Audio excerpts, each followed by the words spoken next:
Hola a todos, bienvenidos a la clase teórica número 1 de impresión 3D. En esta clase te enseñaré el flujo de digital, desde el software de diseño hasta el manufacturado en maquinaria para nuestras piezas o prototipado de figuras en plástico o resina. Entonces comenzamos con lo básico. Nosotros en Blender o en Mesh Mixer o en algún software de diseño digital enviaremos un archivo STL. Ya enseñé en clases pasadas cómo en Blender se diseña y se exporta un trabajo, especialmente en la clase número 12, donde mostraba cómo se diseñaba para poder exportar el archivo. Una vez exportado el archivo en STL, se envía a un software de laminado. Estos son los softwares que se conocen como laminado, donde laminan, como decirlo así, igual que el queso, nuestra figura en 3D. En este caso este es Cura y este es Chitubox. Cura trabaja con termoplástico, maquinaria de termoplástico, por ejemplo la Ender 3V2, y Chitubox trabaja con maquinaria de resina, por ejemplo la de Creality, la máquina de impresión 3D LD002R, si es que no me equivoco, esa es la nomenclatura de esta maquinaria, o la numeración en realidad. Entonces, ya sabiendo que estos softwares son los de laminado, nuestro archivo STL se abre en este software y se envía al final, que uno determina las siguientes características que nos va a servir para el manufacturado de nuestra pieza, un G-code para que esta maquinaria se pueda mover y generar nuestra pieza o prototipo. ¿Ok? Entonces, repasando el flujo digital de un software de diseño, un STL, pasa por estos software de laminado, se trabaja, se envía un G-code y va a nuestra maquinaria. A mi lado izquierdo tenemos máquina de FDM, que serían sus siglas en inglés, o más conocidas como máquinas de termoplásticos. Y a nuestro lado derecho, SLA, o conocido como maquinaria de resina, que trabaja estos compuestos químicos líquidos para convertir una pieza sólida. Entonces, ¿cómo funciona a rasgos muy grandes la impresión 3D de FDM o termoplástico? Esto es como un rollo de hilo, pero es de PLA, que pasa por aquí, se va desenrollando a este motorcito que va moviendo, lo va empujando por este tubo, va a un HOTEM, que es una zona caliente, que va, por decirlo así, de este hilo muy grande, achicándolo, por ejemplo este es 0.4, esta boquilla, y va generando capas, están calientes y se van fundiendo una encima de otra. Y estos son rieles, que se van moviendo, por ejemplo, la cama de impresión, hacia adelante y hacia atrás, y el brazo de derecha a izquierda. Y acá, por ejemplo, hay como, por decirlo así, un tubito metálico que se ve aquí, que tiene dientes, que va moviendo esta varilla, nuestro brazo de impresión 3D. Y a través de un firmware que trae esta impresora, detecta nuestro G-code y sabe cómo moverse gracias a las órdenes del software de laminado, que sería el de Cura. Entonces uno prende esta impresora, determina el archivo, lo selecciona y la máquina primero calienta y luego trabaja para poder manufacturar nuestra pieza o prototipo. A nuestro lado derecho, la SLA funciona un poco diferente. Este líquido, que es de resina, se vierte en esta batea, que tiene una lámina FEP, que es una lámina transparente, que se tornilla a esta pieza, y a través de una, por decirlo así, una tira LED de luz UV, pasa por aquí esa luz UV, acá hay una pantalla LED que permite el traspaso de luz, va fotopolimerizando, esa es la palabra mágica de hoy, nuestra pieza de a poco. Esto se imprime al revés, o sea, aquí está la cama de impresión, que sería esta, en cambio esta pieza sale de abajo hacia arriba, esta sale así, al revés. Eso sería lo último que se imprimió en realidad. Y aquí estaría la pieza así colgando, en esta cama de impresión. Y esto de acá, a través de un motor NEMA, que quiero que conozcan esa palabra también, motor NEMA, que también son, por ejemplo, están acá en esta máquina, va moviendo a través de esta varilla, en este riel, nuestra cama de impresión. Y esto que se ve naranjo, que está como cubriendo todo, es como por decir una pantalla para protegernos de los humos tóxicos, etc. Entonces esto va bajando, subiendo y va generando nuestra pieza de líquido a sólido. Aquí, por ejemplo, este sólido se va fundiendo, pero en capitas más pequeñas. Y así sería, de forma más general, cómo funcionarían ambas. Igual lo profundizaré en las clases de cada una.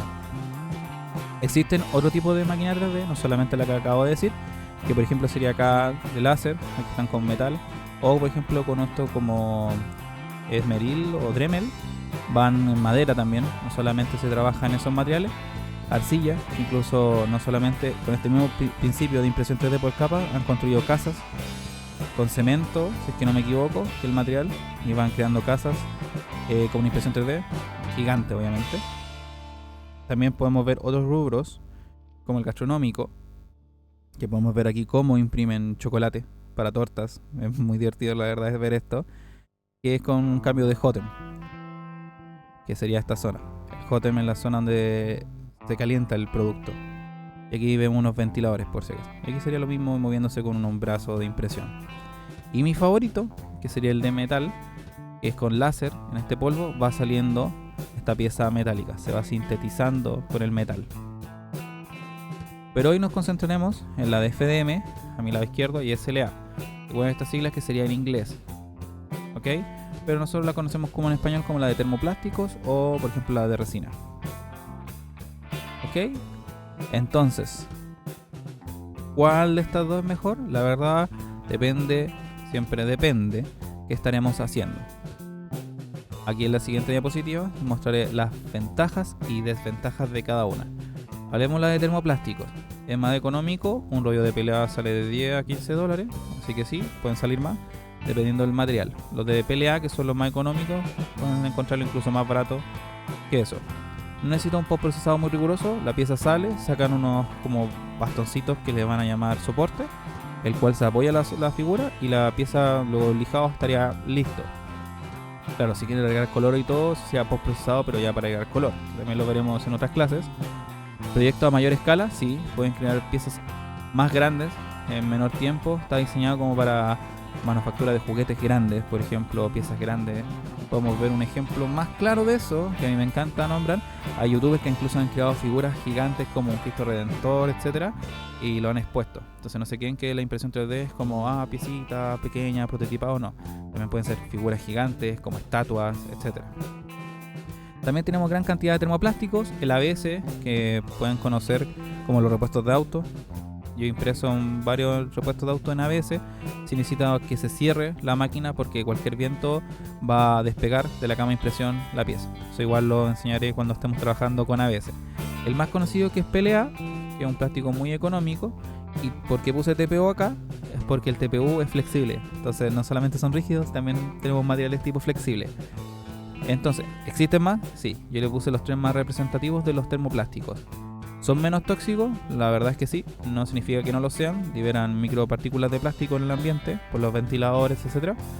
Entonces, pero, aunque sean tóxicos, se puede manejar en un ambiente más controlado, se pueden cerrar. Entonces, el plástico, por ejemplo el de PLA, que es como más natural, por decirlo así, algunos se pueden estar cerca, por ejemplo, de una cocina, etcétera, y no va a generar toxicidad en el ambiente, tanto por ejemplo como las de resina. Es más rápido. Aquí yo siempre discrepo con mi equipo porque digo, depende de lo que vamos a hacer. Si es una pieza grande, si son varias piezas a la vez, si fuera una pieza única, yo diría sí, es más rápido que SLA. Pero si son varias, yo diría que SLA gana, SLA de resina. Máquinas más económicas. Ahora también discrepo un poco porque también veo máquinas 3D de resina como la que mostré anteriormente, que vale casi similar a una de 3V2, que también es de los termoplásticos. Entonces también depende. ¿Se recupera el proceso luego de un corte eléctrico? Sí, esto es la ventaja. En las máquinas económicas, si hay un corte eléctrico, la impresora se mantiene ahí y algunas recuperan el trabajo y siguen, no se pierde la impresión en realidad. ¿Instalación de repuestos más sencilla? Sí, la verdad es que sí, porque las máquinas de SLA o de resina tienen que abrir como el cubito donde están todas las cosas, la pantalla, etcétera, para poder cambiar algo, al menos que sea solamente la varilla o el motornema donde va moviendo la cama de impresión. Eso es más sencillo, o la lámina férrea.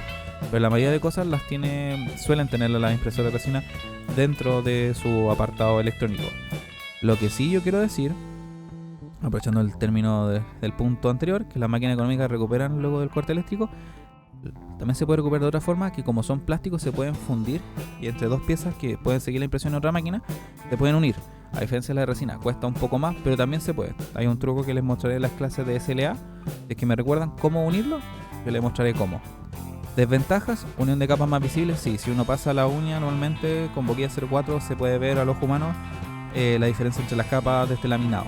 Bajo detalle también, no pueden imprimir figuras muy pequeñas porque no va a poder llegar a la impresión tan precisa de las de resina. Mayor fractura en la línea de impresión, también, por ejemplo, si es muy hueca la figura y tú le das un golpe, se va a separar. Problemas de pelos, con el retroceso, sí. Por ejemplo, ahí le mostraré que en el sistema Bowden, sobre todo, al no ser una impresión directa, que iba a mostrar cuál es el sistema Bowden en la parte de FDM, que la Ender 3V2, la Ender 3 Pro, la Ender 3V1, S1 traen, generan pelos si por ejemplo el material tiene líquidos, el material, por ejemplo el PLA, también mostraré cómo se pueden secar, genera pelos en la impresión entre medio y hay que sacar esos pelos. Igual con una pistola de calor se puede arreglar. Calibración en máquinas antiguas o económicas. Ahora las máquinas, esto igual tiene un doble filo. Por ejemplo, las máquinas antiguas sí tienen que calibrar más la parte de movimiento, etcétera. Pero las máquinas nuevas también, por ejemplo, si hay un atasco de plástico en una de directa, por ejemplo, en una de Bowden, que más adelante determinarán la diferencia entre las dos, que son las mismas de las termoplásticos, es más difícil sacar el plástico de dentro de la máquina. Tienes que desarmar varios mecanismos, aunque sea de directa, para llegar, por ejemplo, a ese puntito de plástico que quedó destruido de más. A diferencia de una con sistema Bowden, porque el sistema Bowden está separado. El empuje del filamento, por decirlo así, es el sistema Bowden que veremos.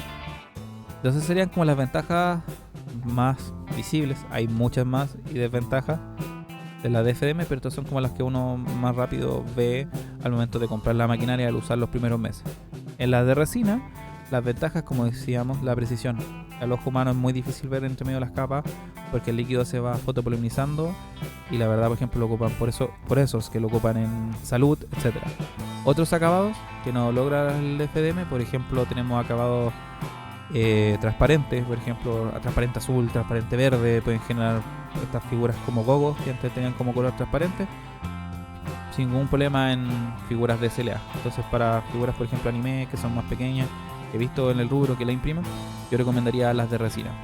¿También traen soportes? Sí, pero la verdad esos soportes se sacan, no quedan tan marcados, por ejemplo acá, y con un Dremel pueden sacarlo. Yo sé que aquí debería salir acá en esta parte de ventaja, pero digo lo de los soportes. Menor línea de impresión, como dijimos, ya sabemos. Menos fractura del material una vez curado. Sí, es muy sólido. Por ejemplo, una pieza muy chica, bien fotopolimizada, es muy difícil romperla. Genera más fuerza que por ejemplo en esta. Al generar menos fuerza se puede fracturar una figura hueca. Igual con un poco de relleno, que también veremos los rellenos de esto, porque genera relleno de espacio de aire también la figura dentro, para ahorrar material, etcétera. Es más fácil poder romperla. Piezas en la misma cama de impresión. Esto es el punto que quería tomar yo. Por ejemplo, si son varias piezas en una cama de impresión, pueden imprimirse varias a la vez y va a determinar el mismo cantidad de tiempo, porque la luz UV va generando con fotopolimizado la misma cantidad de piezas, a diferencia de esta que el brazo tiene que ir a diferentes puntos. Entonces ese es el punto que toma con el tiempo, depende. Desventaja, tóxico, sí, la verdad es muy tóxica la resina, y una resina económica demasiado tóxica. Tienen que tener cuidado, por ejemplo si la dejan en una habitación cerca de niños, cerca de gente donde no hay un extractor de aire, no hay una ventana, no hay ventilación constante, esas figuras son muy tóxicas, va a haber problemas inhalatorios, problemas de glutir, va a haber incluso problemas de dermatitis en las manos, van a haber poros, incluso me ha pasado, por lo cual deben ocupar otro tipo de guantes que no sea lo de látex, sino de vidrio. Todas estas indicaciones las voy a dar en la clase de SLA. En Crositar, tenemos como un drive donde compartíamos, por ejemplo, los problemas o como los cuidados que uno tiene que tener con los tóxicos, como un protocolo, por decirlo así. Entonces requiere un protocolo que hay que cuidarse de esta resina. ¿Requiere un postprocesado mayor? Sí. Aquí viene un golpe quizás porque tienes que comprar dos máquinas. Se requiere una curadora y lavadora, por ejemplo, que es una máquina 2 en 1, ¿ya? Que te lava el producto con agua o alcohol isopropílico, dependiendo también la resina. Y además tienes que tener una máquina que te cure con luz UV, porque la figura no sale lista de la máquina, a diferencia de acá. Aquí la sacaron un soporte y listo, aquí hay que sacar un soporte y además pasarlo por otra máquina que se llama curadora. Además de insumos como guantes, mascarillas, etcétera. Y el precio, claro, aquí sube un poco más el precio, por ejemplo con la DFDM, por lo que acabo de decir. Entonces, claro, lo pones en una balanza, depende de lo que tú estés trabajando. Si estás trabajando en la área de salud, no pueden poner, por ejemplo, algo por ejemplo, plástico, siempre tienes que ver algo que sea como más similar a que podemos poner, por ejemplo, en boca o un implante, que quizás con resina, que sean de forma natural, puedes lograrlo. Entonces, siempre va a depender entre estas dos tecnologías de maquinaria, cuál y qué trabajo tú vas a hacer. Por eso yo te voy a guiar como dependiendo de tu área, tu rubro, tu zona donde te desempeñes, cuál de las dos deberías ocupar y qué cosas deberías tener en la parte práctica de estas dos impresoras 3D. Aquí mostramos trabajos de Crossita, por ejemplo, que hemos realizado, diseño de arquitectura que hemos impreso. Nosotros somos el creador del completo, que fue muy famoso. Yo lo puse de forma gratis, alguien lo empezó a comercializar, está bien, yo lo liberé en una foto y lo empezaron a copiar de forma excesiva, lo empezaron a vender, pero quiero que sepan que nosotros somos los creadores de esto, de esta pieza, de este perrito salchicha para poder tomar el completo. Este fue el primero a nivel mundial que se creó, se diseñó para una campaña. Aquí, por ejemplo, vamos a ver impresión también de plástico, aquí, por ejemplo, una de resina, como por ejemplo podemos hacer, estos son mis perritos, por ejemplo, juguetería, etcétera. Pueden tener un sinfín de propiedades que pueden hacer trabajo. Estos son los primeros trabajos que nos mandaron a hacer, de hecho, de Crossita. Y eso sería la clase teórica de hoy. Quería que vieras, por ejemplo, cómo es la impresión 3D, y ahora, por ejemplo, sabes qué es de FDM, cómo es el flujo, qué es SLA, y puedes ver qué máquina poder comprar en primera instancia. Espera, incluso, yo te digo, incluso espera el otro video donde te podré mostrar como más específico cuál te recomiendo más, cuál es tu tipo de rubro. Y me pueden escribir incluso al Instagram, donde los chicos te estarán escribiendo y asesorando, pueden ir a clases, etcétera, para que puedas tomar la mejor decisión al momento de comprar. Entonces esta clase para mí es muy importante porque es la primera teórica, y de hecho aquí está el equipo escuchándome, y les deseo como que de verdad la impresión 3D es un poco difícil de aprender, sé que hay una curva de aprendizaje muy difícil, pero les deseo lo mejor para que el día de mañana esto sea quizás tu empleo, tu modo de trabajo. La verdad a mí me ha salvado en muchas ocasiones la impresión 3D. He creado los juguetes de mi vida, los tengo aquí, de hecho los tengo en fotos, por ejemplo, ese un ignito de Small Soldier que a mí me encantaba, a mis perritos, etcétera, regalos muy importantes para mí. Lo he creado gracias a la impresión 3D y horas de diseño. Entonces no se desmotiven al principio, sé que es como una curva de aprendizaje igual que diseño digital muy difícil, pero yo les deseo de todo corazón que les va a encantar, les va a hacer un plus en su carrera, al área que sea. De todas maneras les va a servir en prototipado, también en mostrar una empresa, por ejemplo, cómo se mueve un camión, traerles los camiones para que lo vean en físico. Eso da muchos puntos al momento de trabajar. Así que, de verdad, muchísimas gracias por la atención. Espero que les encante el mundo de la impresión 3D y de diseño. Y a través de Crossita quería decirles que les deseamos lo mejor posible en este mundo, en este nuevo mundo de impresión 3D. Eso, me despido hasta la próxima clase de impresión 3D. Sé que hablé mucho. Espero que les haya servido algunos tips y ahora me voy. Así que adiós. Chao, chao.